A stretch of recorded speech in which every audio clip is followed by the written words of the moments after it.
Oke lah, baiklah, terima kasih. Sebelum kita mulai presentasinya, ada baiknya kami memperkenalkan anggota peserta kami masing-masing. Yang pertama ada saya sendiri, yaitu Renu Febrianti Simanjunta, dengan NIM 210906002.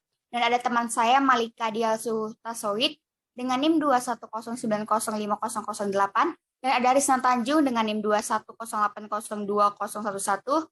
Ada juga Akbar Tegar Karisma dengan NIM 210906092. Ada Elsa Terisha Borton Pobolon dengan NIM 210905029. Ada Theodora Jovan Talom Bangun 210302062. Dan yang terakhir ada peserta Iksan Malik Batubara dengan NIM 210306057. Baik, langsung aja tanpa berlama-lama kami akan memulai presentasi kami yang akan dilanjutkan oleh teman saya untuk materi pertama. Terima kasih. Baik, saya akan memulai materi kami, di mana satu pendahuluan. Pancasila adalah dasar negara Indonesia. Pancasila pada sejarah perjalanan bangsa Indonesia bukan sesuatu yang baru, melainkan telah usang dikenal menjadi bagian pada nilai-nilai budaya kehidupan bangsa Indonesia. Pancasila sebagai dasar negara baru disahkan oleh PPKI dalam tanggal 18 Agustus 1945. Pancasila dalam arti lain yaitu sebagai prinsip panduan yang benar-benar dijadikan sebagai acuan dasar hukum dan dasar moral dalam penyelenggaraan bernegara.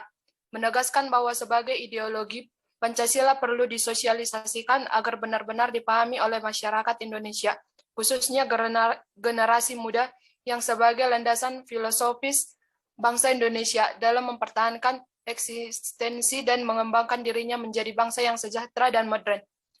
Baik, untuk dilanjutkan teman kami. Baik, saya akan menjelaskan dua pembahasan.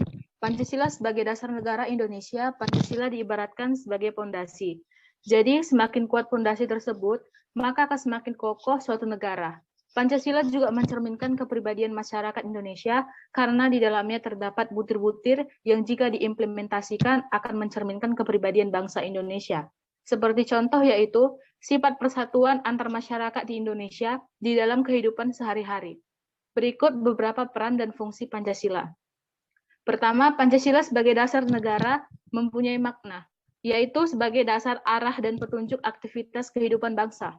Kedua, Pancasila sebagai sumber hukum dasar nasional, yaitu sebagai landasan hukum dan sumber dari segala semua peraturan yang ada di Indonesia.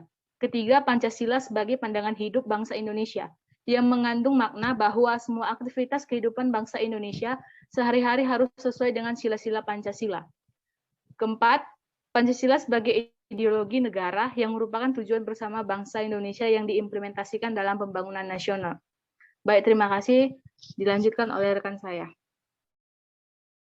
Baiklah, mungkin ada kendala terhadap teman saya akan menunjukkannya. Tantangan bagi generasi bangsa Indonesia dalam memahami nilai yang terkandung di dalam setiap sila-sila Pancasila.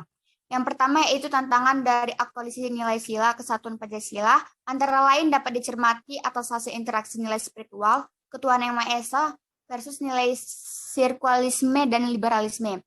Kedua, tantangan aktualisme nilai sila kedua Pancasila, antara lain dapat dicermati atas hasil interaksi nilai kemanusiaan yang adil dan beradab versus feudalisme dan sektaria. Dan selanjutnya yang ketiga yaitu tantangan dan implikasi aktualisme nilai sila ketiga Pancasila pada diri anak bangsa. Antara lain dapat dicermati atas hasil interaksi nilai persatuan Indonesia versus nilai hegemoni komunitas. Selanjutnya yang keempat yaitu tantangan dan implikasi aktualisasi nilai sila keempat dan Pancasila pada dari anak bangsa. Antara lain dapat dicermati atas hasil interaksi nilai kerakyatan yang dipimpin oleh hikmat kebijaksanaan dalam permusyawaratan atau perwakilan versus nilai hegemoni dan sektarisme. Dan yang terakhir yaitu yang kelima, tantangan dan implikasi aktualisme nilai sila kelima dari Pancasila pada diri anak bangsa. Antara lain dapat dicermati atas hasil interaksi nilai keadilan sosial bagi seluruh rakyat Indonesia versus nilai kapitalisme. Selanjutnya akan dijelaskan oleh teman saya. Bagaimanakah menemukan nilai kesadaran Pancasila di kalangan generasi muda? Pertama, generasi muda harus berpandangan bahwa Pancasila sebagai pandangan hidup dan dasar negara, memegang peranan penting untuk dapat menjadi filter nilai-nilai baru, sehingga generasi muda mampu mempertahankan nilai budaya asli Indonesia. Kedua, Generasi muda perlu memiliki tujuan bersama dari masa ke masa untuk bertransformasi karena terus diperbaiki oleh dinamika masyarakatnya dan oleh para pemimpinnya. Ketiga, kemampuan generasi muda beradaptasi dengan dunia yang berubah cepat.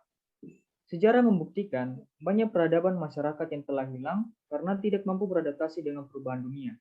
Seharusnya mampu menyesuaikan diri. Baik, terima kasih. Sekian pembahasan materi dari kami kelompok 12.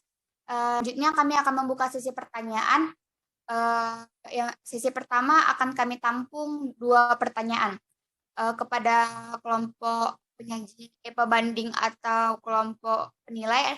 Jika ingin memberikan pertanyaan, boleh raise hand atau langsung saja memberi pertanyaannya. Terima kasih. Ya, izin moderator. Baik, kepada Bang Ardiansyah. Ya, baik, terima kasih atas penyampaian materi dari kelompok penyaji kelompok 12. Sebelum saya menyampaikan pertanyaan saya mengapresiasi dulu hasil diskusi dari kelompok 12. Dan sebenarnya yang melatar belakangi permasalahan Pancasila ini di kalangan pemuda itu apa sih?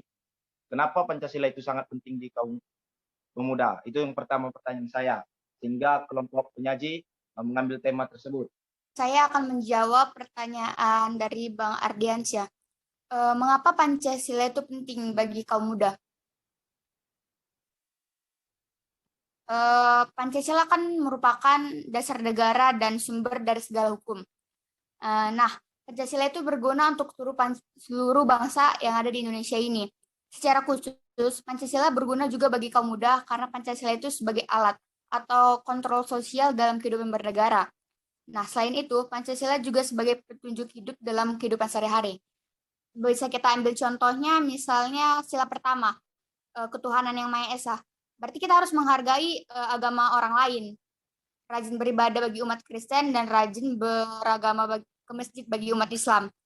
Lalu untuk seperti contohnya ke sila kedua itu saling tenggang rasa, membantu orang yang lain yang misalnya terkena musibah, menghargai hak orang lain, menghormati orang lain atau sebagainya. Serta yang lain, apakah masih ada pertanyaan?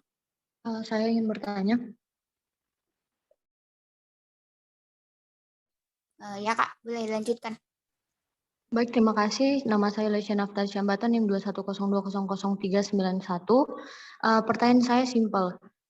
Menurut kalian, apakah faktor-faktor yang menyebabkan seseorang yang sudah ditanamkan nilai Pancasila sejak kecil itu masih bisa menyeleweng dari penerapan nilai Pancasila? Terima kasih. Moderator. Silakan Kak. Di sini saya ingin menjawab pertanyaan dari Kak Luciana. Pertanyaannya, penerapan nilai Pancasila sejak kecil, namun mengapa masih terjadi penyelewengan dari penerapan nilai Pancasila? Kalau menurut saya itu tergantung pada diri kita sendiri.